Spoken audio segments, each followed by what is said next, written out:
Assalamualaikum warahmatullahi wabarakatuh. Kami dari kelompok 4 akan memaparkan tentang perencanaan dalam perekonomian pasar dan peran agen pemerintah. Next.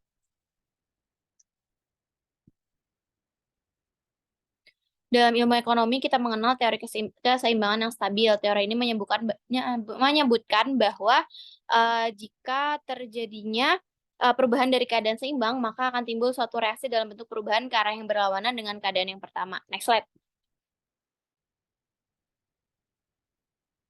Nah, seperti yang kita ketahui, salah satu tujuan penting perencanaan ekonomi itu untuk meningkatkan laju pertumbuhan ekonomi. Nah, dasarnya itu untuk memperbaiki dan memperkuat mekanisme pasar. Mekanisme pasar ini itu belum sempurna karena adanya ketidaktahuan dan ketidakbiasaan dengan mekanisme yang seperti itu. Sehingga perekonomian didominasi oleh sektor non-uang. Untuk menghapuskan ketidakseimbangan pasar tersebut diperlukan suatu perencanaan. Next slide.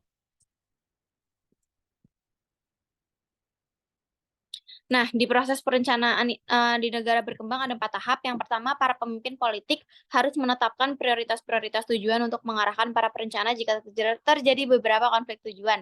Lalu mengukur ketersediaan sumber daya yang langka selama periode, terus memilih berbagai cara termasuk kegiatan dan alat. Lalu perencanaan mengerjakan proses pemilihan kegiatan-kegiatan yang mungkin dan penting untuk mencapai tujuan nasional. Next slide. Akan dijelaskan oleh rekan saya. Berikutnya, faktor kegagalan perencanaan ekonomi yang pertama terjadi teori dan juga perencanaan. Yang kedua, harga faktor produksi, pemilihan teknik produksi dan tujuan penciptaan lapangan kerja yang tidak sesuai. Berikutnya, ketidakseimbangan antara pedesaan, perkotaan, dan juga migrasi. Yang keempat, kebutuhan akan pendidikan lapangan kerja. Yang kelima, struktur perekonomian. Yang keenam, kekurangan dalam penyusunan rencana dalam pelaksanaannya. Yang ketujuh, data tidak memadai dan tidak dapat dipercaya. Yang kedelapan, gangguan perekonomian. Yang kesembilan, kelemahan kelembagaan. Yang ke-10, kekurangan kemampuan politik. Yang terakhir, kurangnya dukungan dari pemerintah. Berikutnya.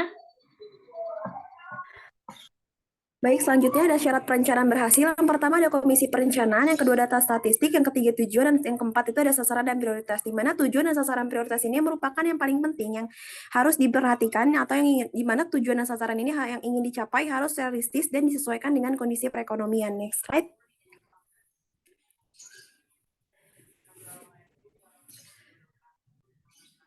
Nah, selanjutnya ada organisasi yang ekonomis, pendidikan, dan dukungan masyarakat, di mana dukungan masyarakat ini merupakan faktor penting bagi keberhasilan suatu perencanaan di dalam suatu negara yang demokratis. Yang harus diperhatikan yaitu adalah partisipasi masyarakat agar sesuai dengan kebijakan yang telah ditetapkan oleh pemerintah. Bisa next slide.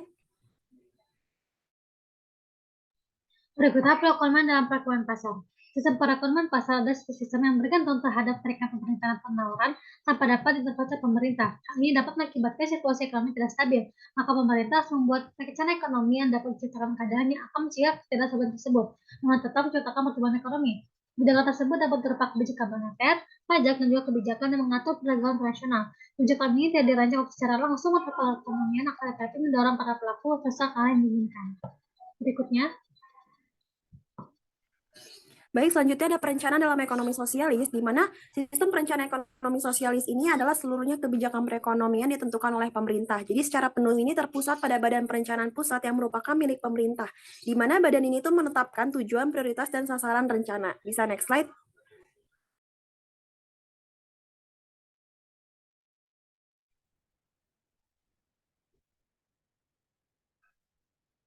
Baik, selanjutnya ada perencanaan dalam sistem ekonomi campuran, di mana perencanaan dan sistem ekonomi campuran merupakan gabungan antara dua sistem ekonomi, yaitu kapitalis dan sosialis. Terdapat dua aspek utama dari perencanaan pembangunan dalam ekonomi campuran. Yang pertama adalah penggunaan tabungan masyarakat dan pembayaran dari luar negeri dilakukan pemerintah untuk melaksanakan investasi-investasi pada proyek pemerintah dan memobilisasi serta mengalokkan sumber daya yang langka ke bidang-bidang yang dapat mewujudkan pertumbuhan ekonomi dalam jangka panjang. Yang kedua itu kebijakan pemerintah untuk mempermudah, merangsang, mengarahkan, serta dalam beberapa hal mengendalikan kegiatan ekonomi swasta untuk menjamin suatu hubungan yang serasi antara swasta dan pemerintah. Bisa di next.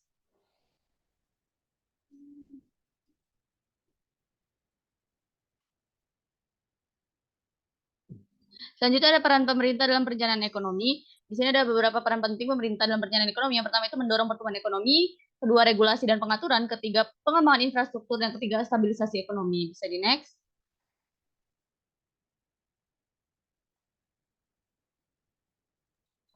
Selanjutnya ada tingkat peranan pemerintah dalam beberapa kategori. Yang pertama adalah pelaksanaan operasi sendiri oleh pemerintah, yang kedua ada pengendalian langsung, yang ketiga ada pengendalian tidak langsung, yang keempat ada pengaruh secara langsung, dan yang kelima ada pengaruh tidak langsung. Selanjutnya ada peran pemerintah untuk kasus Indonesia, di mana ada 4 peran yang dapat diambil oleh pemerintah daerah dalam proses pembangunan ekonomi daerah, yaitu 1 wirausaha, 2 koordinator, 3 fasilitator, dan 4 stimulator.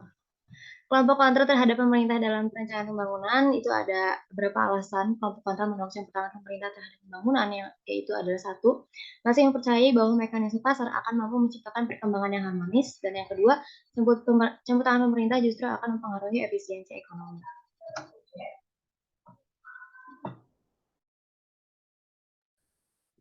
Sekian, terima kasih presentasi dari kelompok kami. Kurang lebihnya mohon maaf. Wallahul muwaffiq ila aqwamit thoriq. Wassalamualaikum warahmatullahi wabarakatuh.